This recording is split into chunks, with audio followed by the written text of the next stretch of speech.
நீங்கள் கேட்கவிருப்பது தூக்கம். கச்சேரி சிறுகதை தொகுப்பிலிருந்து ஒரு சிறுகதை. எழுதியவர் தி. ஜானகிராமன். ஒலிவடிவில் வழங்குபவர் கோமதி ஸ்ரீ. தூக்கம். நள்ளிரவு கடந்து வெகுநேரம் இருக்கும் போல் தோன்றிற்று. அப்படி ஊர் அடங்கி கிடந்தது. இருளின் மடியில் முகத்தை ஆழப் புதைத்து கிராமம் தூங்குவது போல் ஒரு தோற்றம். தூங்காமலே கண்ணை மூடி படுத்திருந்த மருதமுத்துவின் மனதில் வந்து ஒரு கணம் நின்று போயிற்று. திண்ணையில் படுத்திருந்தான் அவன்.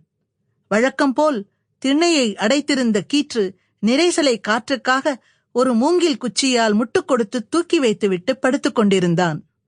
என்னவோ கவலையில்லாமல் உறங்கப் போகிறவன் மாதிரி. ஆனால் தூக்கம் எப்படி வரும்?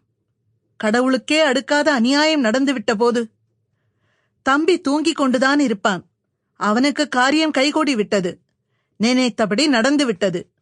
இருக்கிற வெள்ளை பொடியை, வாசனை அடிக்கிற அந்த சீமை வெள்ளை பொடியை எல்லாம் அவள் முகத்தில் காப்பு சாத்துவது போல் சாத்திவிட்டு நினைப்பு கைகூடின சந்தோஷத்துடன் குலாவி விட்டுத்தான் தூங்கிக் கொண்டிருப்பான்.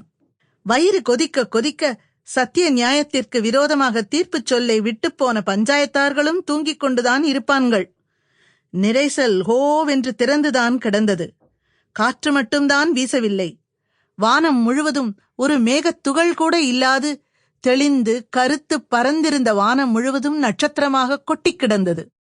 ஆனால் கும்மிருட்டு என்று சொல்ல முடியாத ஒரு முக்கால் இருட்டு எங்கு பார்த்தாலும் சூழ்ந்திருந்தது.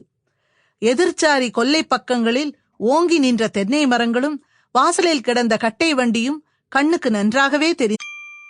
Sample complete. Ready to continue?